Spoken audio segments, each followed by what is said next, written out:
got mail. What is going on?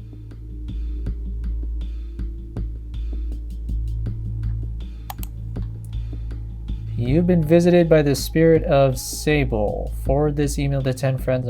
Oh, it's one of these. Yep. Think I'm done with the internet for today.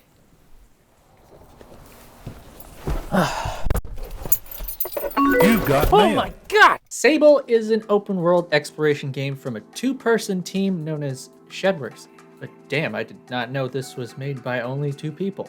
Anyway, this game was originally slated for a 2019 release, but was delayed a few times until it came out in September of 2021. Understandable given the team's size and the scope of the game. I've had my eye on this game for quite some time. Its art style is very striking, especially among other video games. And really, visuals are at least 50% of what attracts me to a game. And what can I say? I'm a material girl. So fetch. It did take me a while to get around to actually playing it, but while I was busy. Anyway, in this game you play as Sable, go figure. Sable is a young girl who is about to embark on something called the gliding. It's an odyssey of sorts in which she must explore the world around her, meet new people, discover new things, and figure out what she wants to do with her life. As a player, this essentially means that the game is throwing you into a literal sandbox and saying, have at it. The gliding comprises pretty much the entirety of the game, and once you've set off, there's very little in the way of guidance or direction. Shedworks have said they were massively inspired by Breath of the Wild, and it really shows in the exploration. Breath of the Wild, of course, makes great use of its open world by making it the focus of the game rather than just a game that happens to have an open world. But I would argue that Sable even takes this one step further. While Breath of the Wild places a heavy emphasis on its world and exploration, there is still an ultimate goal. Defeat Ganon, save Zelda. Everything else leads up to that in some way. In Sable, there is only the exploration of this land. Your ultimate goal is to see as much as you can and understand what the world at large has in store for you. But what do you actually do in this game? What would you say you do here? The basic loop involves riding around on your glider until something catches your eye and then going to check it out. Maybe marking some things on your map if you see some other stuff on the way.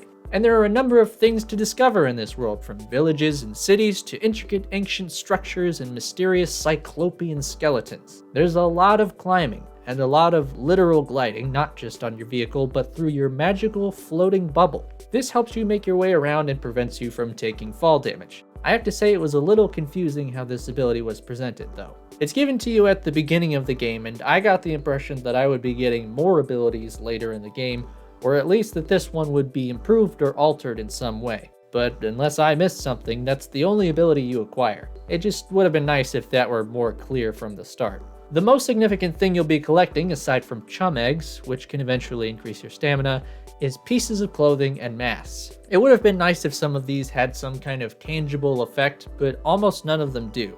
That said, I'm a sucker for customization, so finding a new piece of clothing was pretty exciting. I should also mention as a hot tip that the mask of a given profession or hobby will look exactly as it does on the NPCs. So for example, this guard's mask is identical to the one you will get if you get enough badges, something I didn't know going in.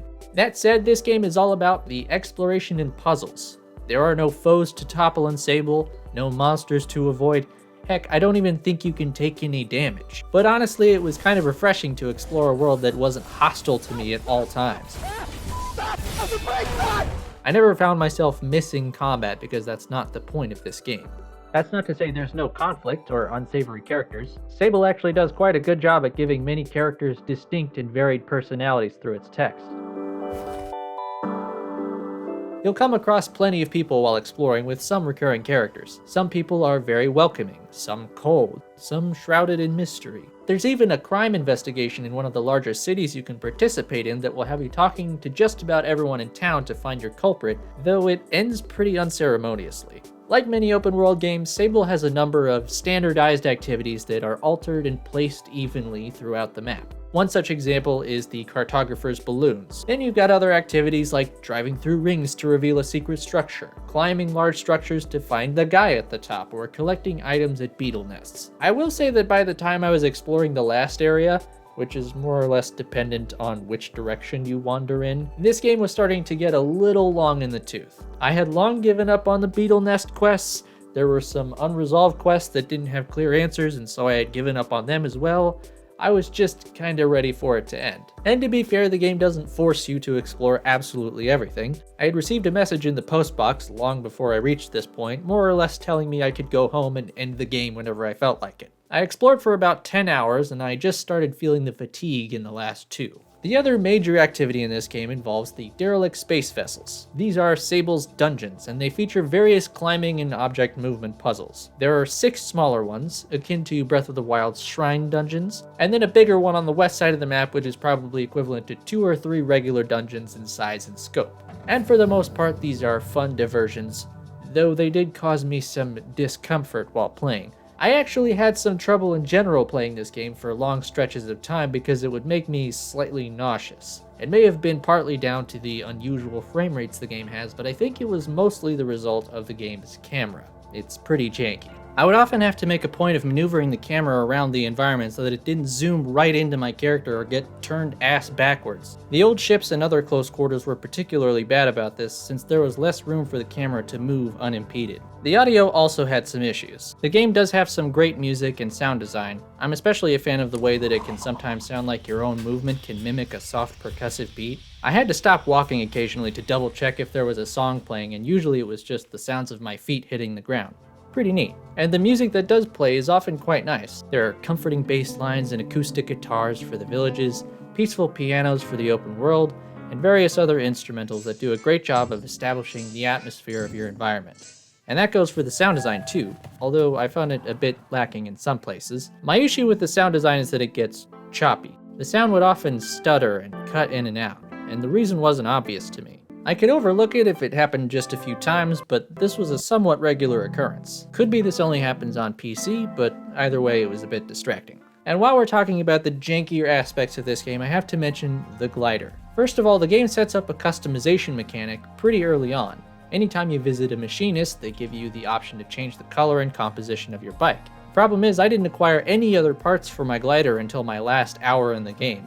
And then I came to realize that different parts actually had different properties as I was suddenly traveling much faster. I think I did see some parts I could buy on 1 or 2 occasions, but I was always strapped for cash. There are a number of materials in the world that you can collect and sell for money, but I didn't know this was their only purpose until very late in the game, and I only figured it out by looking it up. So I basically saved all the money I did have for maps and 1 or 2 other special purposes. But my main point of contention with the glider is how unsteady it is. This vehicle is presumably made specially for the environment you're riding around in, but if you're going through anything other than a smooth, open area with very slight hills, you're going to be bouncing and barrel rolling constantly. And most of the time it doesn't really affect your travel speed, but it just looks wonky and detracts a bit from the serene beauty of this game. I guess I've been focusing on the negative stuff for a little while. Well, there's some more stuff I liked, like this navigation ring. Pretty neat. Sable generally has a pretty clean, intuitive UI, and this navigation ring is a great example of that. You just press a button and you can see all of your markers and which direction they're in. No need to pull up the map or stare at a mini-map in the corner, just take a quick glance and head in the desired direction. It even shows where your bike is if you're not currently on it. Even the act of placing markers feels nice. The way the camera draws back and you can intuitively just drop a giant pin on anything you see. It's probably one of the best marker placement mechanics I've seen. And of course, the exploration itself is really nice. There are things that detract from it from time to time, but this game's atmosphere is undeniable. There were several moments when I was just enamored with what I was seeing, whether it was something I discovered out in the wild or one of the more scripted animations that are full of mystery and otherworldliness. Sable has a grand but digestible world with a variety of oddities and cool locations that are worth discovering. It's got some enjoyable writing and quality music. There are some things that hold it back from being all that it could, but overall I would still recommend playing it. Just don't feel pressured to find absolutely everything. And maybe keep some of the tidbits I mentioned earlier in mind, like the sellable items or the bike parts. If you're looking for a relaxing exploration game, it's hard to go wrong with this one. I'm looking forward to what Shedworks puts out next. There's probably some stuff for you to click on up there.